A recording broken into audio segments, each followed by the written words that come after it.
이승만과 한미동맹 이야기입니다. 6.25 전쟁은 우리 자유대한민국이 세계 지도에서 사라질 뻔했던 전쟁이었습니다. 그런데 이러한 위기에 자신들의 생명을 바쳐 우리나라를 지켜주었던 국내와 외국의 많은 젊은이들의 숭고한 희생이 있었습니다. 휴버트 칼터는 과거를 잊은 민족은 미래를 잃은 것이며 과거를 잊은 교회에 미래는 없다고 했습니다. 미국의 작가인 맥컬로도 과거를 잊고 산 국가는 기억을 잃은 사람보다 나을 게 없다는 말을 하였습니다.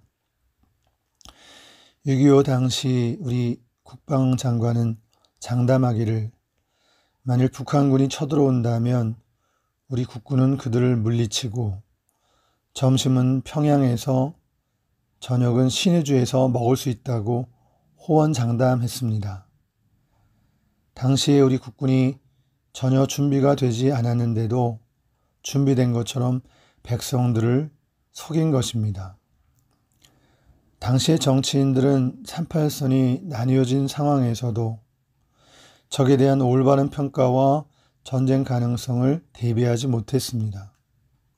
그러나 벌써 북한 정권은 남침을 결심하고 철저하게 준비했습니다. 소련과 중공으로부터 남침에 대한 동의를 받고 지원까지 받고는 당시로서 소련의 첨단 무기를 공급받았습니다. 그러나 우리 군은 얼마나 허술했는지요. 한국의 보병은 그 절반가량인 44,000명 이상이 전쟁 개시 4일 만에 죽거나 포로가 되었습니다. 더욱이 남한의 정치권은 1950년 5월 30일에 있었던 총선으로 말미암아 선거운동에 바빴고 더욱이 우리 국군의 하급 장교들은 전날 토요일에 다 휴가를 나갔고 상급 장교들도 정신을 차리지 못하고 있었습니다. 이런 가운데 6월 25일 주일 새벽 4시 보슬비가 내리고 안개가 자욱히 끼어 있을 때에 기습적으로 전면적으로 공격해 들어온 것입니다.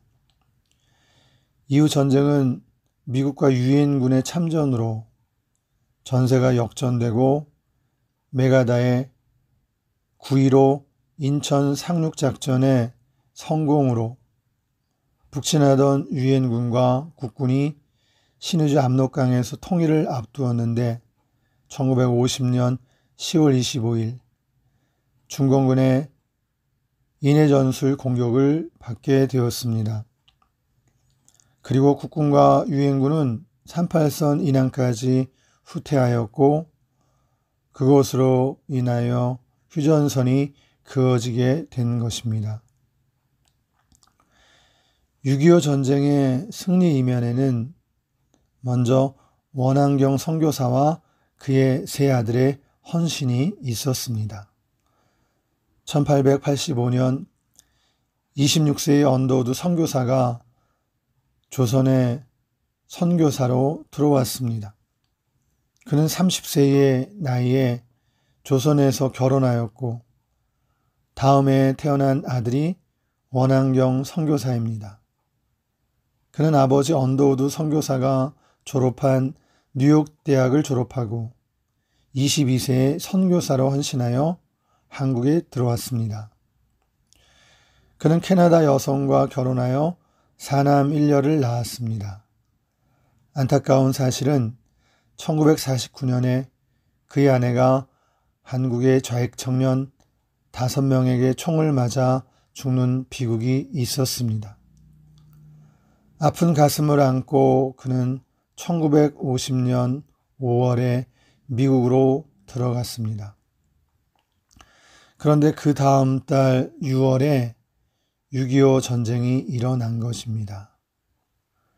그러자 그는 한국의 비극과 믿음이라는 책자를 발간하여 한국 동란의 비극을 신문 방송을 통하여 미국과 국제사회에 알렸습니다. 그리고 미 정부 군 당국에 도움을 요청하였습니다. 그 결과 그의 요청이 받아들여져서 미국은 해군, 공군의 참전을 결정하고 육군까지 참전하게 되었습니다. 본인도 민간 고문단 자격으로 다시 한국에 들어왔으며 전쟁 중이던 1951년 2월에 부산에서 고귀한 생명을 잃게 되었습니다.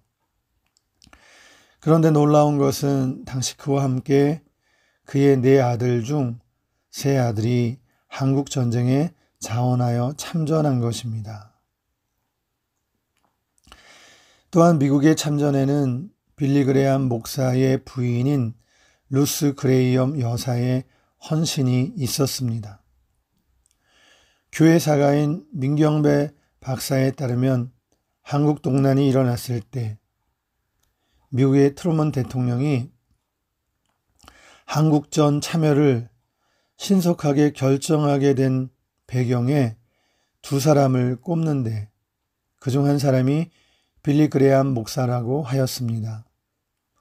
그리고 그가 한국에 대하여 깊은 관심을 가지게 된 것은 바로 그 부인의 영향 때문이었습니다.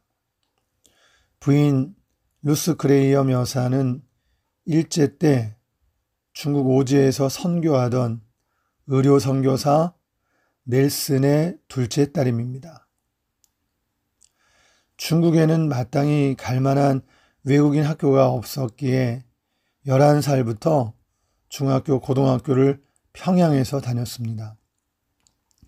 그래서 부인은 한국에 대한 남다른 마음이 있었습니다. 6.25 전쟁이 발발되었을 때 한국에 대한 그녀의 마음은 불타올랐고 대한민국이 공산화되면 한국의 100만 기독교인이 학살될 것이 뻔했기에 그 마음이 더욱 간절했고 이런 그의 마음이 남편에게 전달되고 빌리 그레암 목사를 통하여 당시 미 대통령 트루먼에게 전달이 된 것입니다.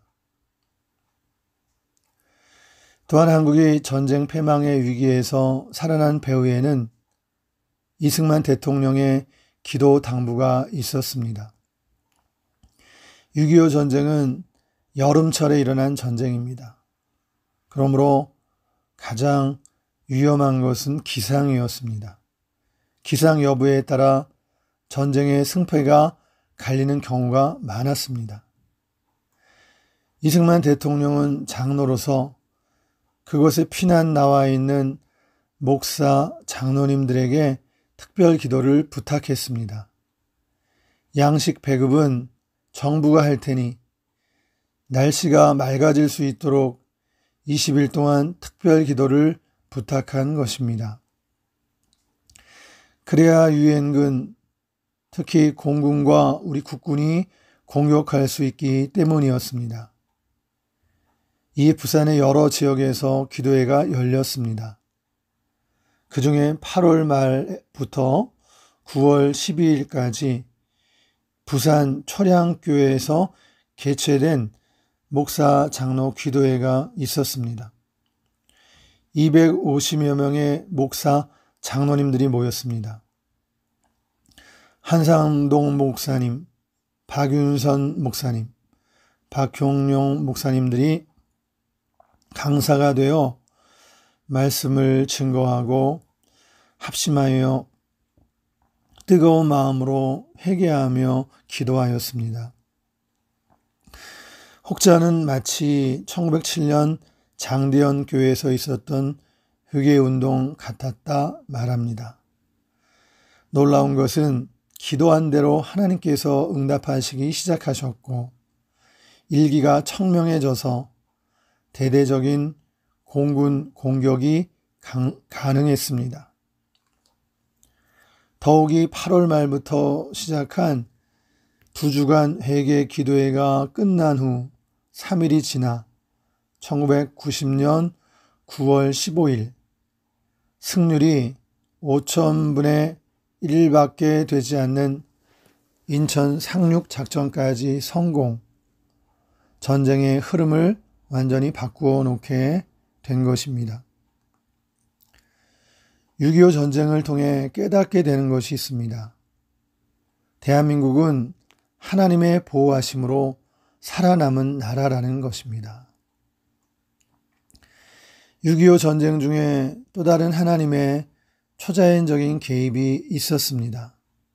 첫째, 미국과 우방의 신속한 전쟁 참여 결정입니다.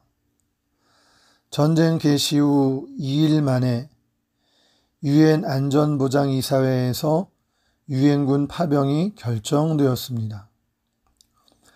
안보리는 상임이사국 5개국, 비상임이사국 6개국 11나라인데 더욱이 놀라운 것은 안보리에 힘 있는 소련과 중공 대표가 불참한 것입니다. 두 나라가 불참한 것은 지금도 미스테리로 남아 있습니다. 6.25 전쟁의 배후 지원국인 두 나라가 참여하여 반대했으면 유엔군 파병은 취소되었고 한국은 지도에서 사라지는 비극을 가질 수도 있었습니다. 6.25를 참전한 당사자인 우상열 목사님은 자신의 설교집에서 소련 대표 불참에 대하여 이렇게 썼습니다. 유엔 안보리 이사회에서 참석해야 할 소련 대표 말리크가 참석차 회의장으로 가던 중 차 고장이 났고 이로 인해 시간이 지연되어 출석치 못했다는 것입니다. 이들이 불참했지만 회의는 정시 이루어져 개회하자마자 5분 만에 전쟁의 전말을 보고하고는 안보리 이사국의 동의 제청으로 유엔군 파병이 반대 없이 속전속결로 결의되었다고 쓰고 있습니다. 그리고 이러한 일은 세계 외교 역사에 일찍이 없었던 일이요. 이것이야말로 하나님께서 우리나라를 역사에 남겨놓으시려는 하나님의 이적이요 기적이라 하였습니다. 둘째로 북한 군대가 3일간 서울에 머무른 일입니다. 파죽지세로 당시 소련의 전차 등 최신의 무기를 앞세워 서울을 점령한 북의 군대는 서울만 점령하면 전쟁이 끝난다고 본 것 같습니다. 서울을 점령한 북한 군대는 더 남아하지 못하고 3일간 서울에서 기쁨의 축제를 벌입니다. 남의 박헌영의 남로당이 걸기하고 빨치산들이 일어나 혼란이 가중되면 전쟁을 완전히 이길 수 있다고 본 것입니다. 그러나 한편으로 동부전선 전투에서 남한의 춘천 6사단에게 북한 2사단이 막혀 예정대로 진행하지 못하기도 하였습니다. 이로써 북의 선제 타격 작전은 수포로 돌아갔고 그동안 시간을 벌어서 유엔군이 참여하게 됐고 낙동강 전선을 구축할 수 있게 된 것입니다. 이 또한 하나님의 손이 우리나라를 도운 사건입니다. 유엔군 중에서 미국은 179만 명을 파송하여 사상자가 15만여 명이 나왔습니다. 이 중 3만 5천여 명 이상이 죽고 10만여 명이 다쳤습니다. 놀라운 것은 미군 장군의 아들들은 35명이나 죽거나 부상을 당했는데 이는 일반인 출신 군인의 비율이 10%인데 반해 26%나 되는 큰 희생인 것입니다. 벤플리트 장군은 6.25 전쟁의 영웅인데 6.25 전쟁에서 사랑하는 외아들을 잃었습니다. 당시 벤플리트 주니어는 공군 중위로 참전, B-26 폭격기 조종 임무를 맡았었습니다. 27세였던 그는 1952년 4월 4일 북한 순천 지역에서 정찰 폭격 임무를 수행하던 중 적의 포격을 맞고 실종됐습니다. 벤플리트 주니어의 실종 소식을 들은 참모들은 수색을 확대해 벤플리트 주니어를 찾자고 건의했지만 벤플리트 장군은 내 아들을 찾는 것보다 다른 작전이 더 중요하다며 수색 작업을 중단시키기도 한 것입니다. 6.25 당시 미국 군사 고문관이었던 짐 하우스먼은 자신의 회고록에서 이런 말을 하였습니다. 한국은 전쟁 후에 팔을 잃은 국회의원, 누리나라 간 국방장관을 갖지 못했다. 행사장이나 연회장 같은 데서 한국전 부상자들을 만나 본 적도 없다고 했습니다. 이 말이 사실이라면 부끄러운 일이 아닐 수 없습니다. 수많은 외국 젊은이들이 희생하여 오늘의 자유 대한민국이 존재하고 이처럼 놀라운 번영을 가져오게 된 것은 하나님의 은혜요 기적이라 하지 않을 수가 없습니다. 비록 자국의 이익을 우선시하는 국제 정세 속에서 미국도 예외는 아니었지만 미국은 기꺼이 대한민국과의 친구가 되어 동맹을 맺어 주었고 이는 우리나라의 경제적, 문화적 번영과 교회의 부흥을 가져다 주었습니다. 이승만 대통령이 미국에게서 얻어낸 한미 상호 방위 조약은 정치 외교 사이의 길이 빛날 업적으로 평가되고 있습니다. 한국이 제자리 잡을 때까지 한국 국방비를 미국이 전액 부담한다는 것이었습니다. 이 조항을 만들어 관철시킨 것입니다. 브루스 커밍스 박사는 이렇게 밝혔습니다. 한국 정부의 국내 세입이 4억 5,600만 달러였던 1957년 이승만은 미국으로부터 3억 8,300만 달러의 경제 원조를 끌어들였다. 거기에다가 그해의 군사 원조로 4억 달러를 추가하고는 주한미군 경비로 또 3억 달러를 추가했다. 1957년 한국 정부가 거두어들인 수입의 2배 이상을 미국 정부로부터 뜯어냈다는 것입니다.